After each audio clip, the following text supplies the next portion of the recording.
People talk about the CIA. The Mossad is a very big one right now because that's Israeli intelligence. MI6 is way up there. These are all just apparatuses that largely get fed by think tanks like Chatham House. Now, there are other think tanks that are less powerful. Chatham House probably sits above most of these other ones and kind of infuses, narratives into both of these channels. But they operate on behalf of the two corporations, the Vatican, City of London, and Washington, D.C. concept. You've heard of that before. Mm-hmm. Well, for our Canadian brothers and sisters, and where does Mark Carney come from? I was just going to mention that. I'm so glad you said that because Canada has Chatham House to thank for Mark Carney. And what I will warn is, as somebody who lives in Canada, as you do, but we're both American, this is a monumental shift and a huge danger to Canada. When you have the former president of Chatham House, someone who's above the political parties, above the UN, above the intelligence communities and large influential think tanks, president of that organization is a very dangerous individual. And now he is running Canada, and he's here to essentially bring down the systematic destruction of the prosperity of one of the most resource-rich countries in the world and one of the most beautiful countries in the world, I would imagine, in totality. And so, yes, I'm glad you brought that up because Chatham House gave us Mark Carney.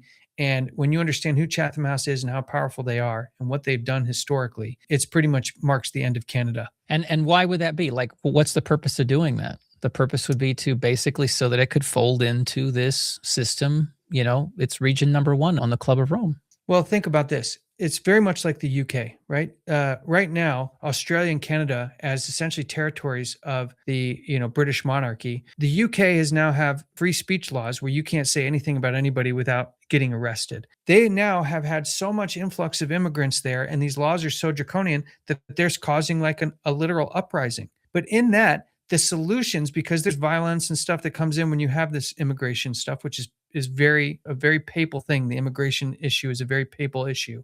Then you have now the means to say, well, we need to bring in digital ID. Well, now we need to bring in surveillance. Well, there's too much looting. There's too much violence. There's too much to monitor and censor. So the only solution is you've got to adopt these things, which then further, compartmentalizes, further brings us closer to the final no buy, no sell system, which has to be full totalitarian surveillance and authority, even though it will be, brought in as the good guy. But that's what the result of the systematic destruction of these countries allows. Because you've created the crisis, now you can bring in all the solutions. Your goal wasn't really to destroy the country. It was to destroy it just enough that the people would then accept the solutions that you wanted to bring in the first place. And that's why you're seeing, stuff happening in Australia with can't access the internet without verifying your age, stuff in Canada that's happening here. We're going to go into all the different C bills that are coming up for freedom of speech and the ability to do the work that we're trying to do. We very well may be back in the United States before you know it, given the way things are going up here. So now that we've seen how the intelligence agencies fit into this narrative, I'd like to zoom in more to this side on the think tanks and look specifically at the Club of Rome, because that's where you get statements like we see the U.S. wants to take over Greenland, Colombia, and Cuba. You can thank the Club of Rome for those things. You can thank them for this map of 10 regions that we can now start to see this consolidation happening in real time. They're also the same ones that gave us climate change. Back in 1991, the first global revolution, they also wrote a book called The Limits of Growth that basically says they need a new enemy to unite the world, and the threat of global warming would fit the bill: famine. It's a common threat that demands solidarity of people, and ultimately it places humans as the one that are the source of the problem. The real enemy then is humanity itself, because you are carbon. You're essentially made of carbon. You breathe in constantly. That when you make carbon the enemy and you can tax carbon into oblivion, you can essentially enslave everybody who then breathes in and out because they have an impact on climate change. Satan hates man. And every weapon is devised against him right now. It truly is. So they give us this map, they give us climate change, and then today we see the fruits of that. This is why it's so important to understand how this works. The fruits of that are these sustainable development goals. This is the reality. This is it coming through time and eventually given to you in a colorful palette of 17 boxes that when you click inside things like good health and well-being, the number one thing inside of that box says, get your vaccines. I'm not going to say to do or to do that, to not do or do that. All I'm saying is that's the fruit of something like the Club of Rome. That's why we're going back and showing you these maps, because it's the same entity that's producing it. And it's less about the Club of Rome and more about who created the Club of Rome. We talked about these Economist magazines Well, The Economist is owned by the Agnelli family and the Rothschild family primarily. 43% of The Economist owned by Agnelli, 21% owned by Rothschild. And the Agnelli family has literally had popes in the past. So here's Roman royal lineage again, showing you can't always trust what they're saying. You remember, like, these covers are important, not because everything they say is true, but because everything they put on there is meant to elicit a programming thing in your mind to get you prepared for the consolidation of the world into this final one world system.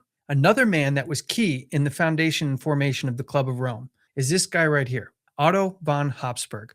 The Habsburg families are right up there with the Massimos, the Savoys, the Medicis, the Bourbon of Two Sicilies. These are some of the most powerful names in the world and are the names that I believe the Bible's talking about, the kings of the earth. Now, Otto von Habsburg is not alive anymore. He's passed, in the last decade or so.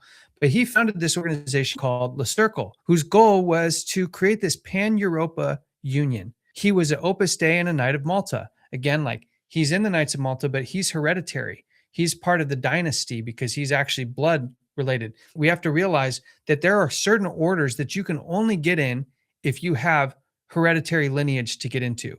You can rise up the ranks, as we see John Dunlop. He's the head of the Knights of Malta. I'll show you here in a second. He's the first non-noble lineage head of the Order of Malta in its entire history. And Pope Leo is also another non-loyal head. So you're kind of seeing, it seems like the power is going to the mutts here a bit.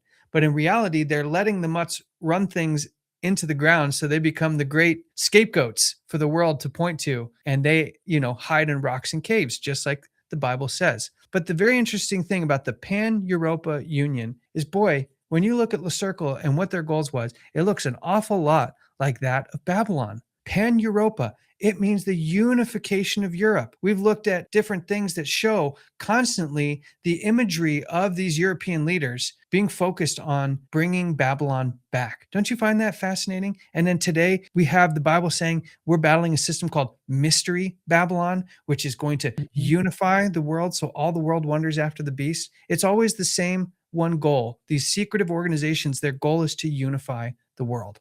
Right. And it ends in Daniel chapter 2. It ends in the feet of iron and clay. So you have the iron, the Roman element is there to the very end, trying to mix with the common clay, with the common man, with the seed of men all throughout the whole earth, trying to bring about this thing to hold it together. And there are the 10 toes in the days of these kings. That's when the second coming takes place. So we are very close to the end. Maybe it's obvious, but I think it's just worth saying that, when we talk about church and state coming together, in Revelation chapter 13 and persecution, you can really see that the way the whole world order works, I'm not even saying new world order, just the way the world order works, is that in order to be a player in this system, you have to be deeply embedded into this religious system. That's Opus Dei, Knights of Malta, Knights of Columbus, Jesuit, all these things. It's deeply, directly connected to religion and a church. And those are the ones that are actually really, so this idea of church and state is actually something that's already existing to a degree, really already. Yeah. And it's everything. Like, this is why the reason we're pointing at this, we started out talking about Maduro and Trump, is because all things like that, they're just little maneuverings to shake everything down to this final goal. It says here, to get right to the point, Le Cercle is a secretive, privately funded, transnational discussion group which regularly meets in different parts of the world. It's attended by a mixture of politicians, ambassadors, bankers, shady businessmen, oil experts, editors, publishers, military officers, intelligence agents. And I want everybody to leave this episode, when you see CIA, FBI, Mossad, just replace it with Knights of Malta, Knights of Malta, Knights of Malta. It's all Rome. Please.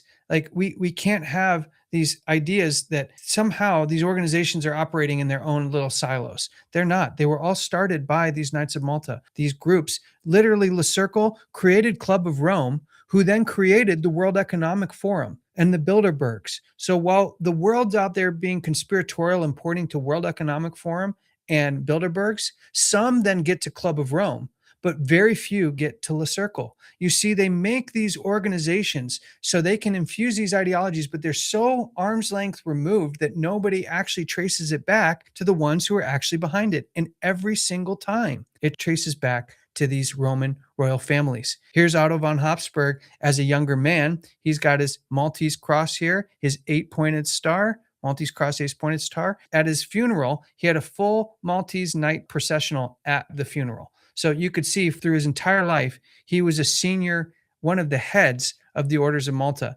And I really kind of want to go back quickly to show people this setup here. We'll get to the Zionism thing here in a second, but when we see how it kind of funnels down, you can see that people like Otto von Habsburg, he is one of the heads of these families. He sits right at the very top of this list. So these people can be, knights, but they are still shot callers, because most of the time people think, oh, if it's a knight, there has to be a king above the knight. But a lot of the times they become heads over these knighthoods. And that's what you're seeing when you see these families in there. It's not that they themselves are knights, but they can be heads over these knighthoods. And that's where Otto would fall. Now, why does Le Cercle become important? Because here's a list of all the leaders of Le Cercle tracing back to the early 1950s. And you see, even back in 1873 to 1955, you see this Leopold was a British imperialist who was heavily involved in the creation of the modern state of Israel.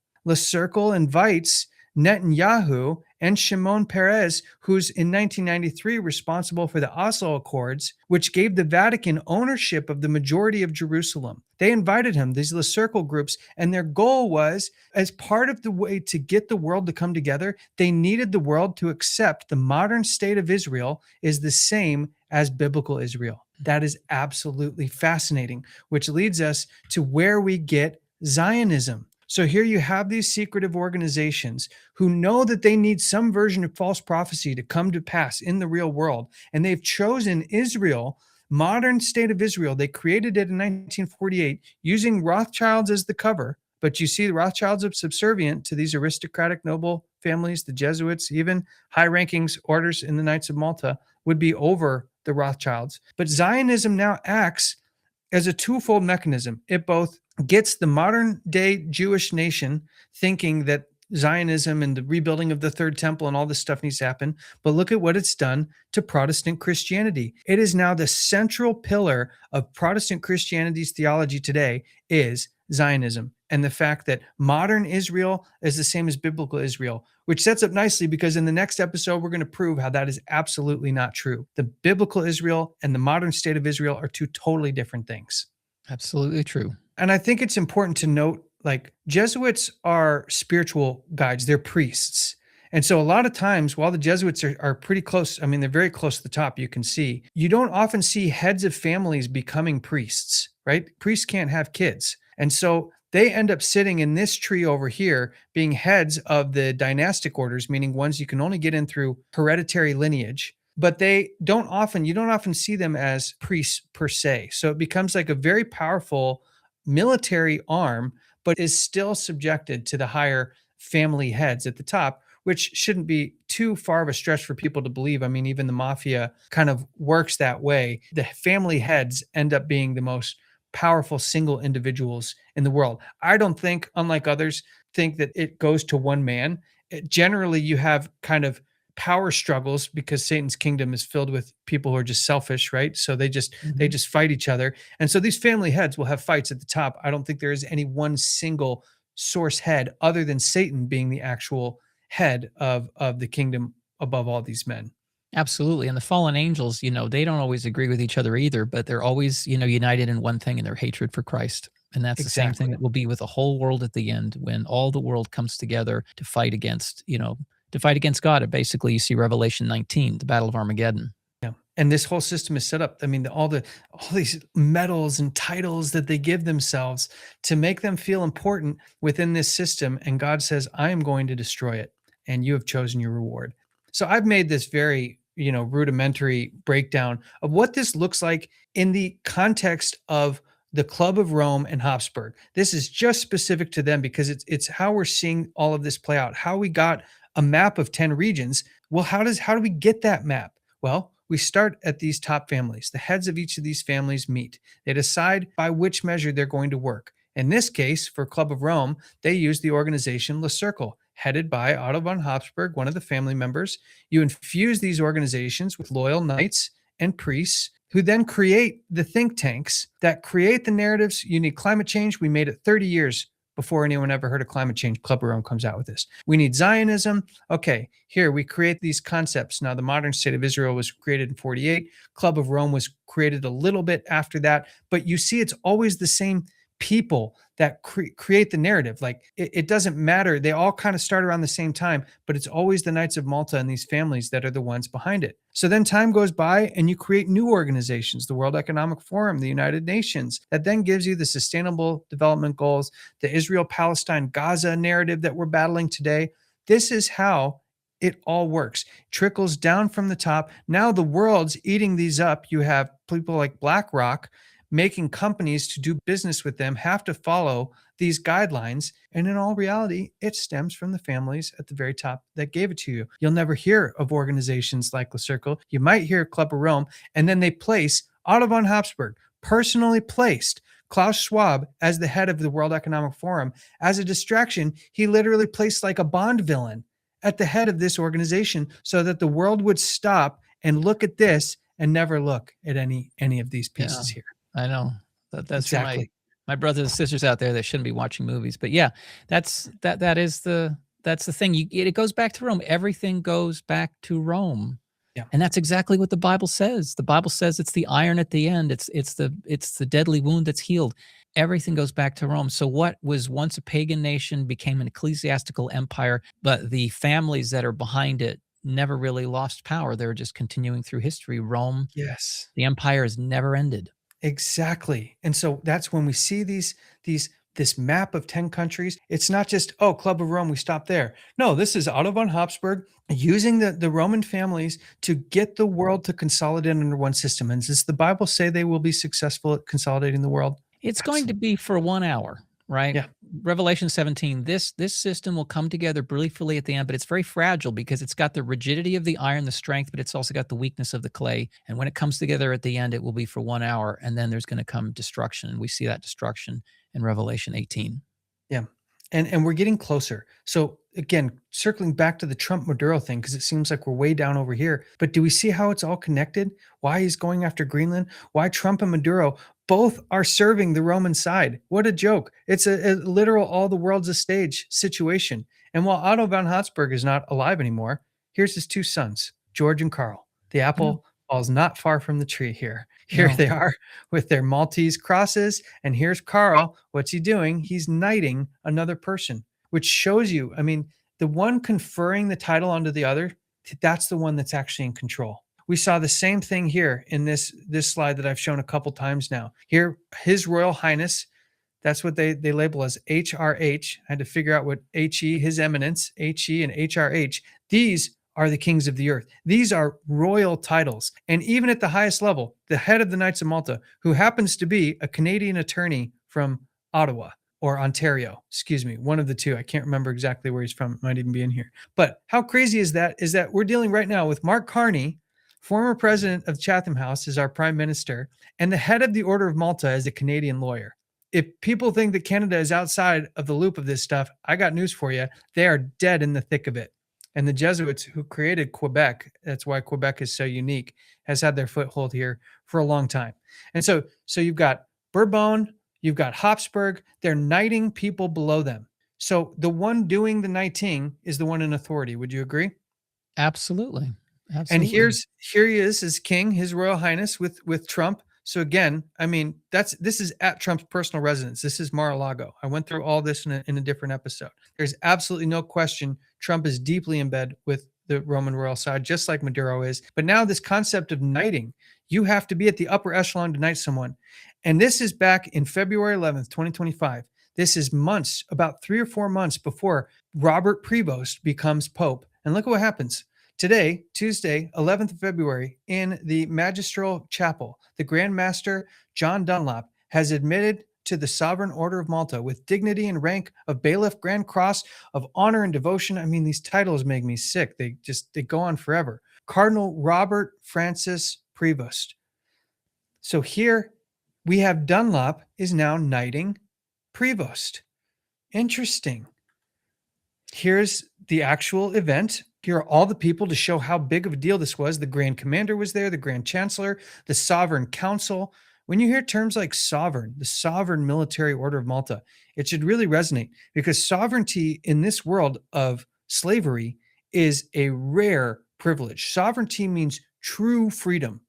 And here, these Maltese orders, which have subservience to the Pope, claim themselves as sovereign nations. And so you've got people from other countries that have Maltese citizenships. And when you see that, you can be sure that they're deep in bed with the Roman power. And so Prevost, who's from Chicago, but he's also from South America. He's got the liberation theology, but he is palatable enough, I should say, for the American audience to digest this. But I said earlier, not all popes are of the same rank and authority.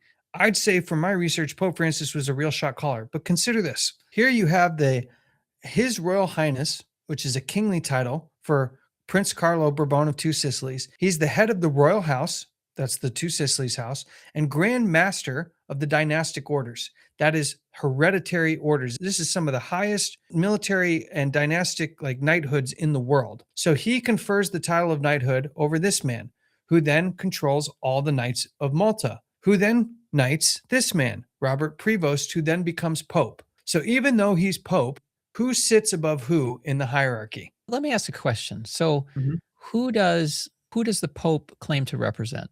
Jesus Christ. Jesus Christ. But we know that in the Bible, this is the little horn, so it's the Antichrist. So he's actually representing which spiritual power? Yeah, he's representing Satan. Right. So even though he himself might be a lower order than some of these other things, the reason why the whole world pays obedience to that is because of who he represents. It's Yes. actually really paying homage to the Pope in this sense, is paying homage to the power that's behind this entire system, which is really a Luciferian system.